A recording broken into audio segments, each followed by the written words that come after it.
l'évolution de la plateforme, je le disais, hein, on a vraiment depuis maintenant quelques années une stratégie qui est vraiment une stratégie partenariale.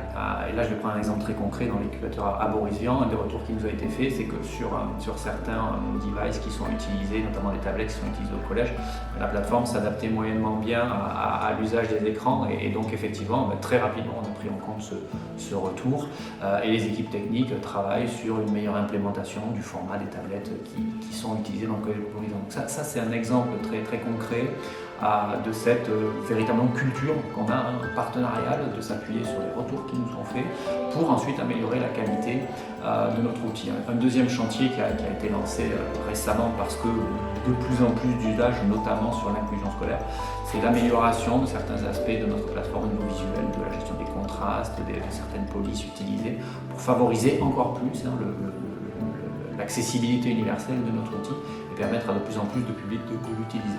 Donc ça c'est vraiment encore une fois des ascendances, des terrains d'expérimentation, des terrains d'usage des utilisateurs et utilisatrices qui nous permettent nous de consolider ensuite notre roadmap, de consolider ensuite les améliorations pour eux. Ça me permet donc du coup de vous parler des perspectives.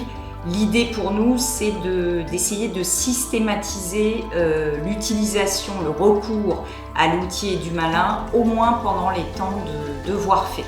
Voilà, c'est vraiment l'objectif principal. On avait un autre objectif aussi qui était d'associer l'école qui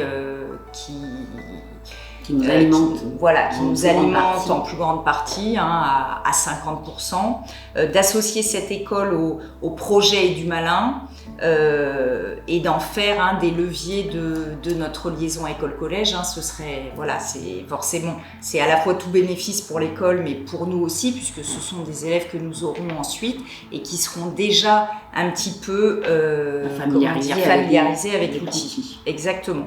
Moi, ça m'a été d'une grande aide Edumalin. Pour être honnête, j'ai commencé les devoirs faits cette année. J'ai fait le premier mois sans Edumalin et c'était un peu difficile justement de gérer cette hétérogénéité, de gérer les besoins de chacun et de satisfaire le groupe de 8, les 8 élèves.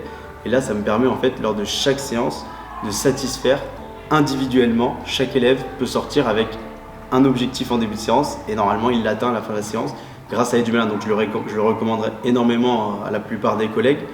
Je recommanderais également aux professeurs, notamment de mathématiques, français, histoire, les disciplines qui sont le plus développées chez Edumalin, d'affecter du travail via Edumalin. Ça nous aiderait beaucoup, nous les professeurs qui font ensuite le devoir fait avec les élèves. Donc ouais, je le recommanderais fortement. Ah mais ça ce serait incroyable. Ça effectivement, si vraiment les enseignants arrivent à travailler en coopération et à mettre en fait leurs devoirs sur Edumalin, là ça donnera vraiment du sens aux apprentissages, ça engagerait beaucoup plus d'élèves dedans. Maintenant, on a quand même des enseignants qui sont réticents à l'idée, parce que forcément, ils ont leurs cours, ils ont leurs habitudes, ils ont aussi leurs exercices sur leurs livres, etc., qu'eux, ils proposent. Et c'est vrai que c'est dur, en fait, je pense, pour eux de sortir de cette routine-là.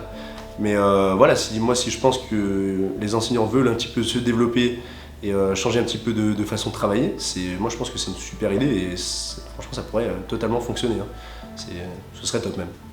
Je dirais l'éducation parce que pour moi l'éducation elle est très importante et comme disait Nelson Mandela, l'éducation est l'arme la plus puissante pour changer le monde et je pense que nous devrons tous œuvrer pour permettre à nos élèves d'avoir la meilleure éducation possible pour réussir. Pour moi c'est très important en tout cas que nous puissions fournir à tout un chacun des outils d'apprentissage. Je suis vraiment reconnaissante d'avoir la possibilité comme ça de côtoyer les équipes de direction et les équipes pédagogiques et éducatives du collège. On remarque vraiment à quel point ils sont engagés et font preuve de bienveillance pour accompagner les élèves au quotidien vers la réussite. Et ça, à titre personnel, c'est vraiment très important pour moi parce que le projet Edumalin va dans ce sens aussi de réduire les inégalités scolaires et donc sociales.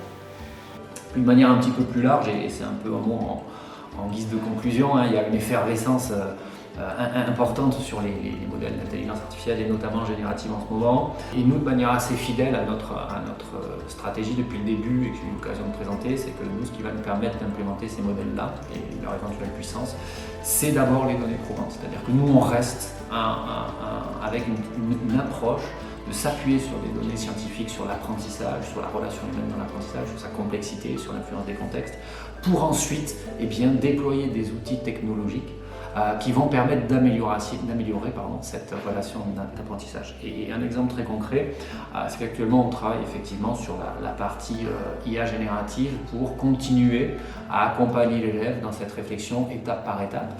Et on a des premiers éléments qui sont assez intéressants, mais encore une fois, qui ne trouveront finalement leur concrétisation qu'après de la supervision de nos référents scientifiques, de l'usage et du test en expérimentation, et au moment où la qualité pédagogique sera avérée par nos utilisateurs, nous pourrons le généraliser. Et c'est bien ainsi que nous entendons véritablement continuer à développer le projet Edumalin en appui sur ces piliers scientifiques, expérimentaux et amélioration de la relation pédagogique.